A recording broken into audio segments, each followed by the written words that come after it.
Es tiempo de escuchar, tiempo de callar. It worries me that so often we think of forgiveness as a duty, a responsibility, something that we need to do. If we were paying attention in catechism, maybe a highly rewarded duty that we can secure God's forgiveness by forgiving each other, but still not what we want to do when we wake up in the morning.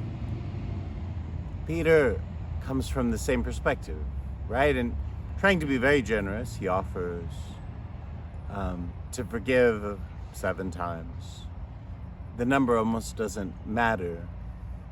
It was the gesture of generosity that from his unforgiving heart, he would be willing to forgive if he had to, maybe even 7 times.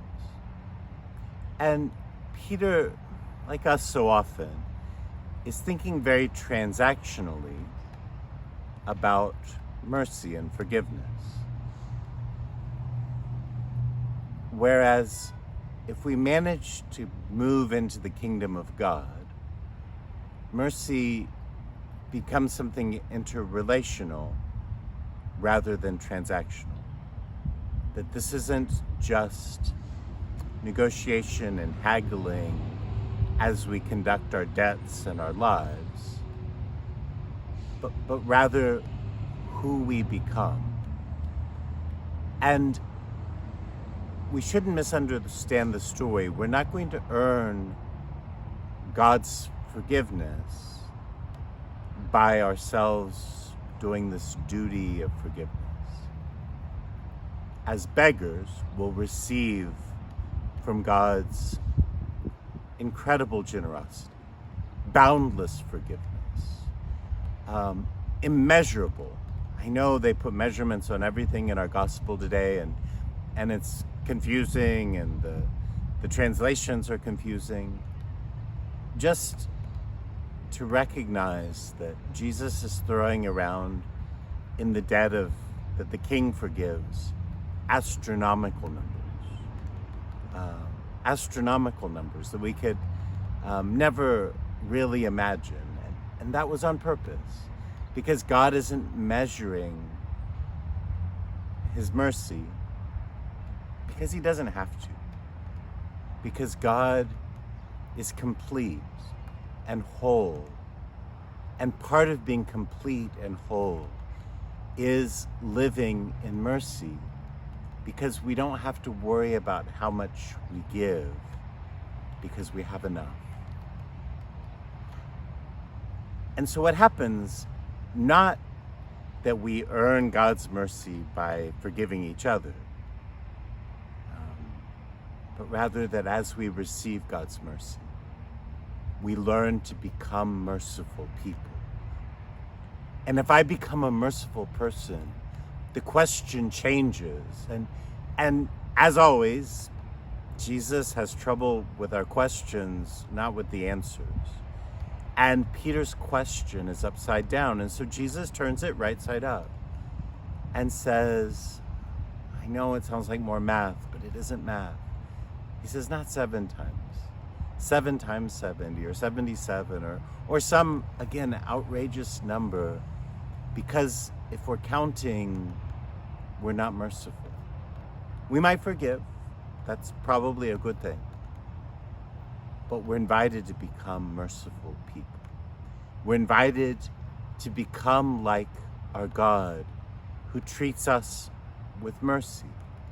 We recognize that we're beggars every time we ask of God, every time we approach God, that we're beggars asking for his grace, for his love, and that he always pours it out upon us. And that we're beggars asking for forgiveness, the debts that we've created with God and with one another.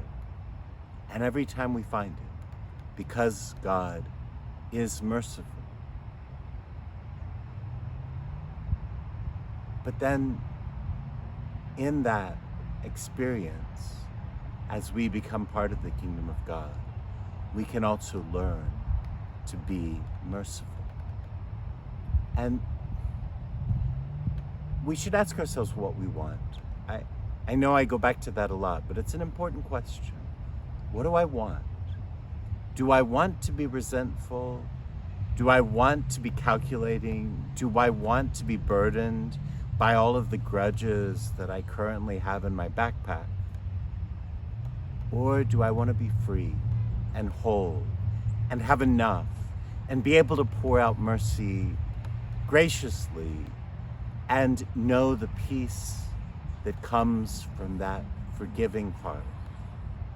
Not how many times do I have to forgive, but do I want a forgiving heart? And if I want one, how am I going to get it? And Jesus says, you'll get it by experiencing, by recognizing the mercy that God pours out upon you.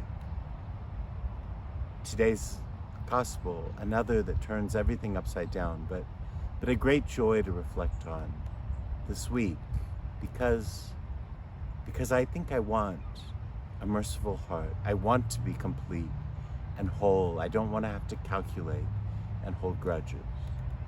And I believe that in the mercy of my God, the mercy that has been poured out upon me, I can find enough. I can find wholeness. I can have an abundance with which to give, an abundance from which to offer forgiveness, mercy, love. Volver a empezar.